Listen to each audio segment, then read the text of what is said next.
नमस्कार दोस्तों, आपका YouTube चैनल मैथ्स लर्नर में एक बार फिर स्वागत करते हैं।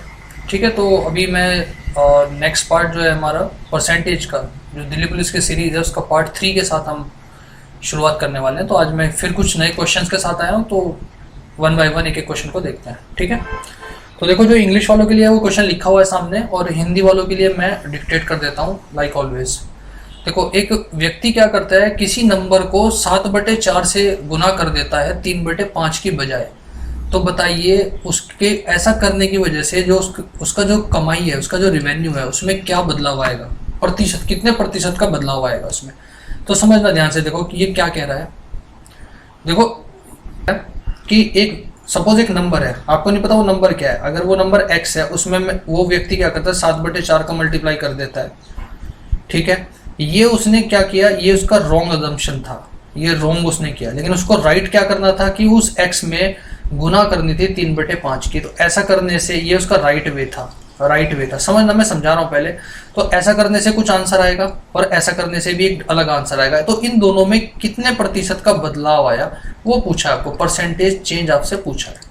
ठीक है, ये क्वेश्चन है, सभी को समझ में आ गया। अब देखो, इनको ऐसे क्वेश्चन को करते कैसे है। देखो, करने का सीधा तरीका है, जो भी नंबर रहेगा, जैसे 7/4 और 3/5 दिया, तो इनके जो डिनोमिनेटर में है, जो इनके जो भाग में जो नंबर लिखा हुआ है, उनका आप एलसीएम ले लोगे, लघुत्तम समापवर्तक लोगे। तो 4 और 5 का 20 होता है।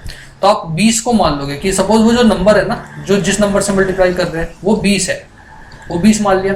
तो अगर मैं 7/4 गुना 20 करूंगा तो मेरा जो आंसर आएगा 4×5 20, 7×5 35 आएगा। लेकिन ये मेरा क्या है, गलत तरीका है, रॉन्ग है। मैं डब्ल्यू से इसे लिख रहा हूँ। लेकिन सही वाला क्या है, 3/5 को अगर मैं 20 से करूंगा तो ये आएगा 12। ये मेरा राइट वे है। ठीक है, अब बंदे को आना 12 चाहिए था, उसका जो कलेक्शन है, रेवेन्यू कलेक्शन मतलब जो उसकी कमाई है वो 12 आनी चाहिए थी, लेकिन आई कितनी, 35। तो 12 में कितना बढ़ के आ गया, देखो 12 में कितना बढ़ा, ये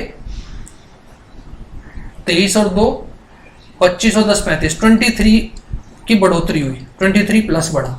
तो यही इसका प्रतिशत बदलाव है। और हमेशा मैंने बताया था परसेंटेज चेंज 23 बढ़ा कितने पे, क्योंकि 12 सही तरीका था। तो 12 से कोई चीज बढ़ के 35 हो गई, तो कितने, 12 पे बढ़ा इंटू 100, ये इसका परसेंटेज चेंज है। अब इसको सॉल्व कैसे करोगे, ये लिख लो यहाँ पे, 2×6 = 12 और ये 50 हो गया, ये 2×2 4, 2×5 10, ये 2×3 6। अब इसको आप फर्दर सॉल्व कर लेना।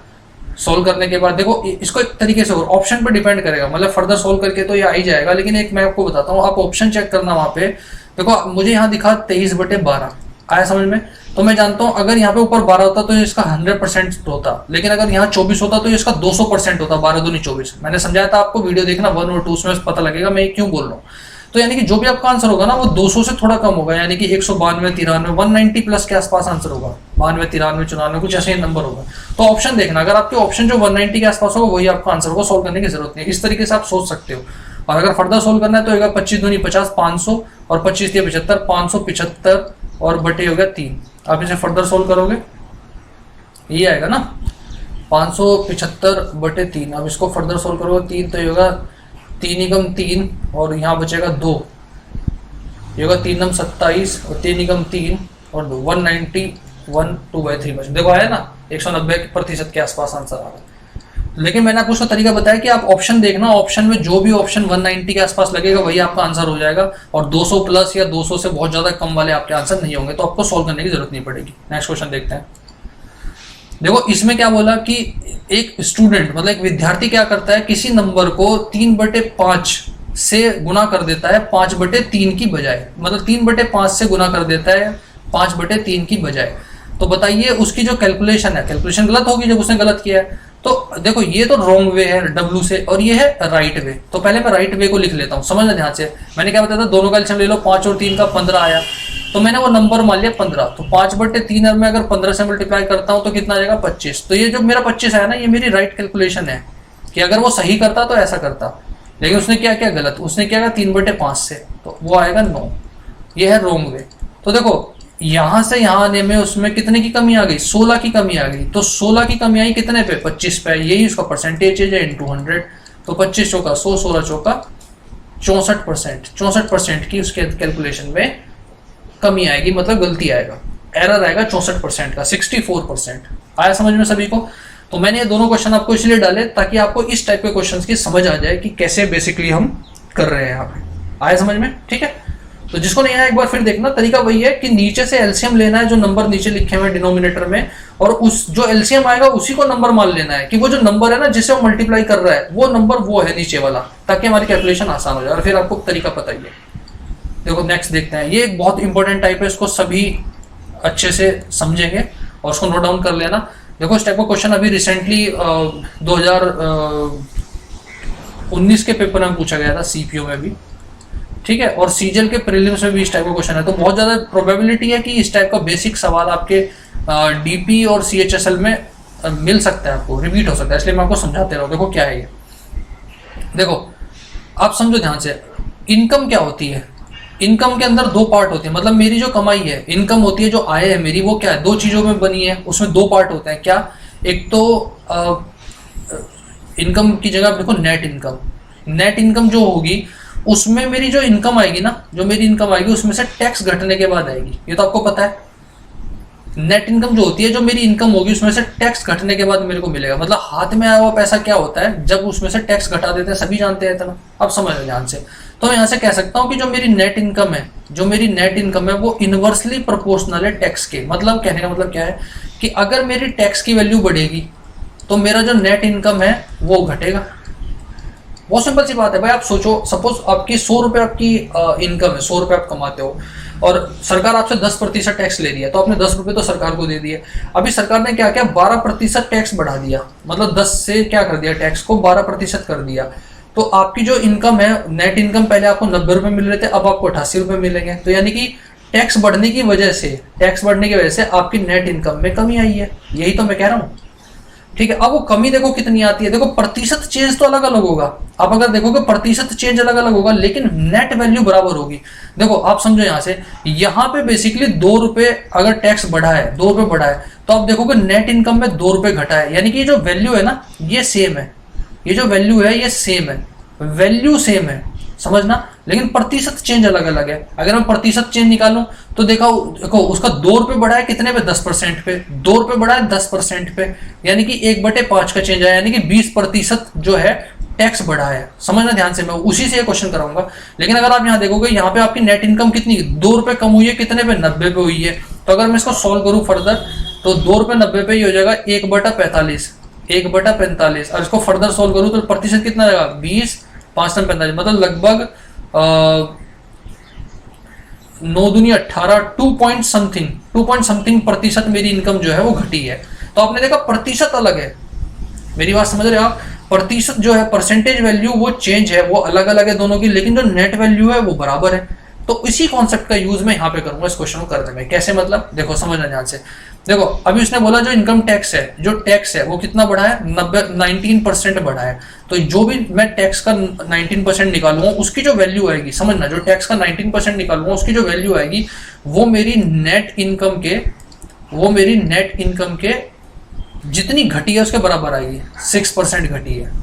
मेरी बात समझ रहे हो, मतलब मैंने प्रतिशत जो निकाला टैक्स का, जो भी वैल्यू आएगी वो जितना नेट इनकम में मेरी कमी आई है उसके बराबर होगा। ये तो आप अभी समझाया ना मैंने, ये कि 2 रुपए के बराबर है, लेकिन प्रतिशत अलग अलग है। तो देखो यहाँ प्रतिशत, यहाँ 19 है, यहाँ 6 है। अभी इससे एक सोल्व करके आ जाएगा, 100 से 100 कट जाएगा। तो मैं यहाँ से कह सकता हूँ जो टैक्स और जो नेट इनकम के बीच में रिलेशन है वो क्या है, 6/19 का है। तो अगर मेरा टैक्स 6 है, नेट इनकम मेरी 19 है, तो मैं यहाँ से कह सकता हूँ मेरी जो इनकम रही होगी वो कितनी होगी, इनकम, अगर देखो यहाँ पे, अगर मैं यहाँ पे इनकम बराबर इसको टैक्स को ले जाऊँ तो क्या हो जाएगा, नेट इनकम प्लस टैक्स हो जाएगा। वही मैं यहाँ करूंगा, इनकम बराबर हो जाएगा net income plus tax, net income plus tax. अब मेरा नेट इनकम कितना है, 19 है, टैक्स मेरा है 6, तो मेरी इनकम कितनी होगी, 25। बस अब प्रतिशत पूछा उसने, क्या, इनकम टैक्स का परसेंटेज पूछा है। तो देखो टैक्स आपका 6 था, कितने पे, टैक्स हमेशा किस पे लगता है, टोटल इनकम पे। टोटल इनकम आपने निकाली है 25 है, तो 6/25 गुना 100 करोगे, 25 का 100, तो आपका 24% टैक्स रहा होगा, 24%। ये बहुत बढ़िया क्वेश्चन है, इसको वीडियो को दोबारा देखें, बार बार देखें, समझे मैं क्या कहने की कोशिश कर रहा हूँ। इसमें कॉन्सेप्ट क्या लगेगा कि जो प्रतिशत चेंज है, जो प्रतिशत है वो अलग अलग रहेगा, लेकिन जो नेट वैल्यू निकल के आएगी ना वो बराबर होती है। इसलिए हमने यहाँ पे इसको इस कॉन्सेप्ट में यहाँ पे इक्वल करा है। इक्वल क्यों करा है, क्योंकि हमें पता है वैल्यू जो है वो बराबर होती है, प्रतिशत चेंज भले ही अलग अलग हो, ठीक है। इससे हमने रिलेशन। नेक्स्ट क्वेश्चन देखते हैं। देखो ये इस टाइप के क्वेश्चन भी बहुत आते हैं और ये बेसिक क्वेश्चन है, बहुत जनरल सा क्वेश्चन है, लेकिन आपको तरीका आना चाहिए और ये बहुत ज़्यादा हाई प्रोबेबिलिटी है कि आपको एग्जाम में देखने को मिले। देखो समझो 25% की वैल्यू क्या होती है, पहले तो आपको पता होना चाहिए 1/4 होती है। देखो समझो ये क्या कह रहा है कि जो x है ना, दो आदमी है, एक x है एक y है। जो x है ना वो y से 25% ज़्यादा कमाता है।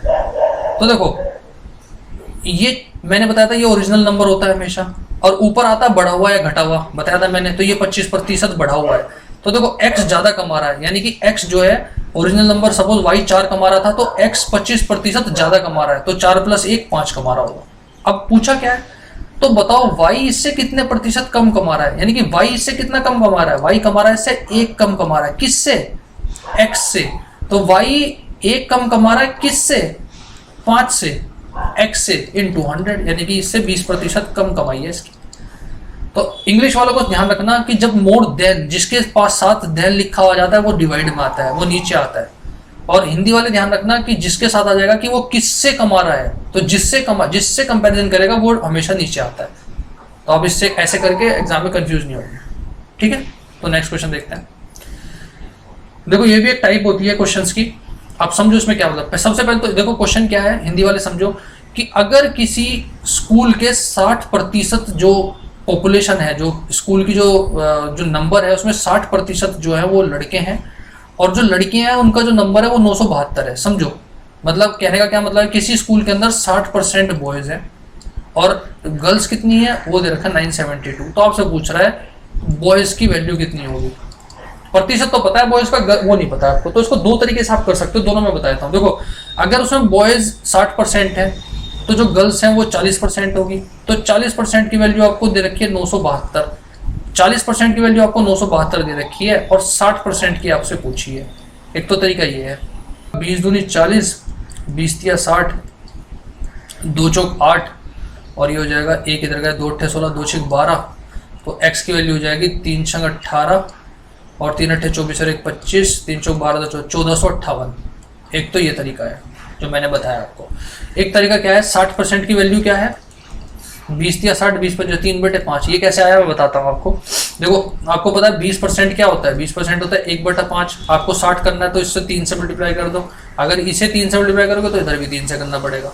तो ऐसे 3/5 मुझे पता चल गया। जो नीचे होता है ये टोटल होता है, हमेशा टोटल होता है या ओरिजिनल नंबर होता है, आपको समझाया था। और जो ऊपर होता है जिसके बारे में बात कर रहे हैं, तो 60% 5 का ये 60% दे रखा है। तो मैं यहाँ से कह सकता हूँ टोटल तो यहाँ 5 है और जिनमें से बॉयज की वैल्यू दे रखी है 3 दे रखी है, तो गर्ल्स की कितनी होगी 2। भाई 3 + 2 मिला के तो 5। 2 की वैल्यू क्या दे रखी है यहाँ पे, 2 की दे रखी है 972। तो आपसे क्या पूछा है, 3 की वैल्यू पूछी है। तो 2 सोल्व करोगे, 2 चौक 8, 2 6 2 8 16, 2 6 12, मल्टीप्लाई करोगे x तो ये सेम ही आएगा 1458। तो दोनों तरीके से आप कर सकते हो। वो वाला तरीका मैंने आपको बता दिया और ये परसेंटेज वाला भी बता दिया कि कैसे कैसे आप इक्वेट करके कर सकते हो, जैसा आपको सही लगे कर सकते हो, ठीक है। तो अगर आपको वीडियो पसंद आया तो प्लीज़ चैनल को सब्सक्राइब कीजिए, जो भी न्यू व्यूअर्स हैं, ठीक है। और लाइक कीजिए, कमेंट कीजिए और इसी तरह से जुड़े रहिए। हम कंप्लीट सिलेबस करेंगे अपना CHSL और DP वगैरह का। और ये बेसिक क्वेश्चंस, इससे ज़्यादा और इससे कम ना आपको करना है ना सोचना है। आप इसी को करने के बाद अपने बहुत अच्छा स्कोर कर पाएंगे एग्जाम में, ठीक है। और एक इन्फॉर्मेशन ये है आपकी कि जो भी GK और GS से रिलेटेड कंटेंट जो है वो हमारे टेलीग्राम चैनल @maths_by चौधरी, इस पे हमारा जो कंटेंट है वो पूरा आपको मिलेगा। GK GS से रिलेटेड है और मैथ्स से रिलेटेड जो भी चीज़ें हम यहाँ पे करा रहे हैं या प्रैक्टिस सेट्स है, क्वेश्चन पेपर है, वो सब आपको इस पे मिलेगा। तो सभी टेलीग्राम ग्रुप पे जुड़ जाए @maths_by_चौधरी CHAUDHARY, ठीक है। तो मिलते हैं नेक्स्ट वीडियो में, तब तक के लिए सभी पढ़िए। Okay, thank you, goodbye, good luck.